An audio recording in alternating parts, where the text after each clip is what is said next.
Well, here, let's just. This is for my ET rate that's still alive. Dude, the Coast Stay Guard alive. doesn't affect the Coast Guard. Stay alive. Yet. ET's. Yet.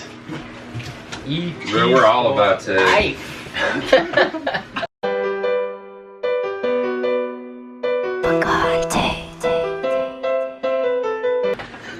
Well, I'm coming in. Why don't you just take that? All right, nice. What up? This is episode 25.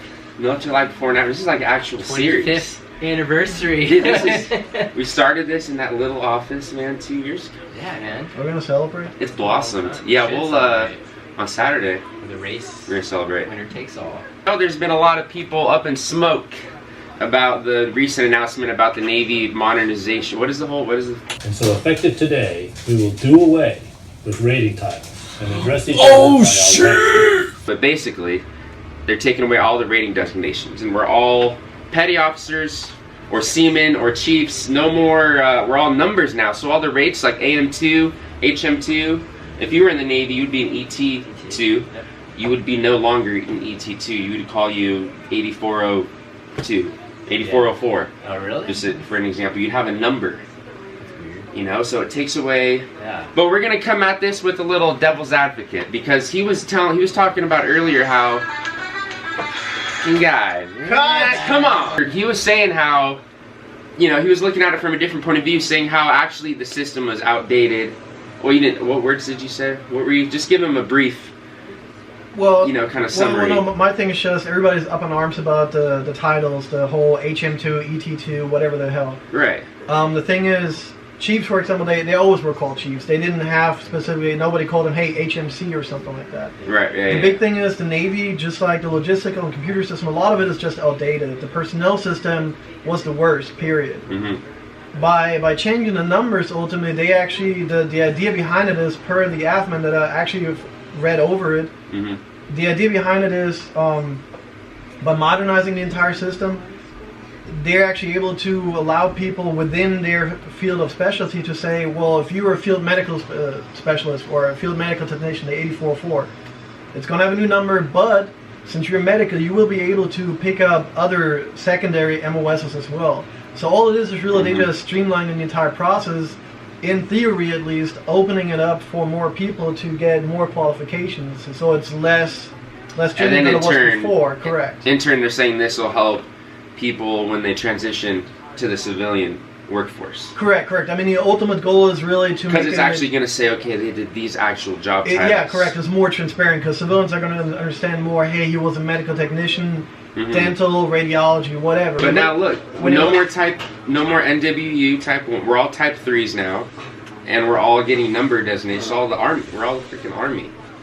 You know, like what? Well, not even. Well, are we about titles or about deeds? To me, it's what I do ultimately that defines me in the Navy, not necessarily the title that you Sure, yeah. And like I said, when you look at let's say the corner, what everybody identifies ourselves as the awards that we got.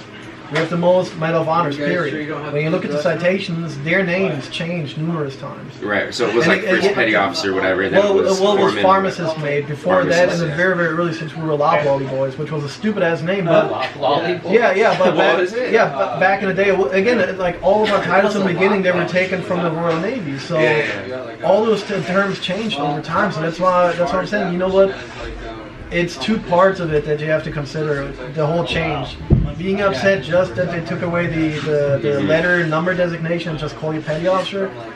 There are more important things to your job and to your career than that part. And honestly, I'm more about, you know what, show me what you can do, because I don't care about your title. I don't care if you're a chief, if you're a boot. Actually get certs that means something, then go for it. What's the positive side of them doing this? The positive side is... The thing is, when you look at our transcripts, a lot of times... It's saying that now our jobs will actually be, when we're transitioning to the civilian world, employers will be able to say, oh, these actually translate to what you want to do now. The descriptions are more civilian streamlined.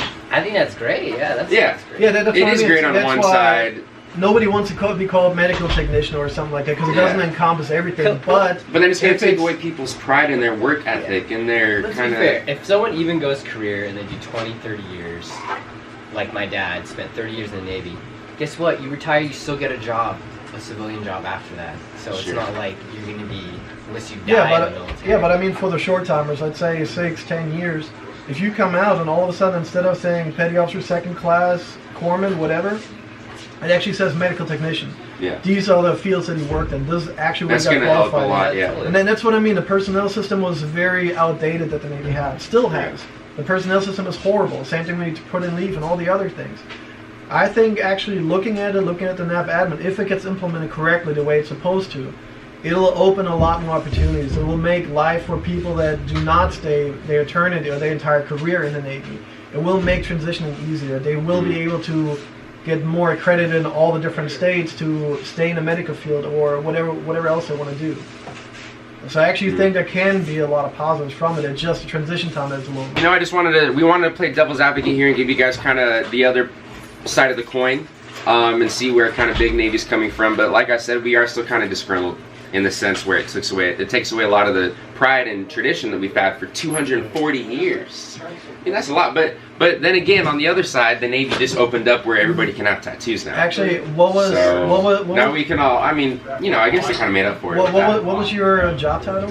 I was an aviation structural mechanic, so I was an AM2. Okay. But that's true though, because I did so many other things. I was also a landing signalman enlisted. I was also a plane captain. I also did, you know, servicing on all the aircraft. I did. Yeah, you see, so yeah, it wasn't all. But again, AM2, it didn't exist for 240 years. So that's why I'm like, okay, calm everybody calm down. Aside from the old school Navy shipboard BM, those guys, I can kind of get it. Okay, you have centuries of a title that has always existed for you. I get that with you. Do you have those little plastics? Almost everybody else, calm down. Your name's changed. Settle down. Over the last couple of decades, numerous times. So settle down. It's not that big of a deal. Look at the bigger picture. That's a good outro. That's a good way to go out. All right, guys. If you have any other topics you want us to talk about for. We're going to try to do these weekly. Sorry for there's a lot of commotion. There's some construction going on. But ET for life. Let us know in the comments below any other topics. We're going to do these weekly. Peace. Oh, also stickerfire.com. Check out his website. Check it out. Show Stickerfire some love. They're still up and running. They're alive. All right, I'll leave the links down below. All right, see you guys. Boy, say it again. Settle down.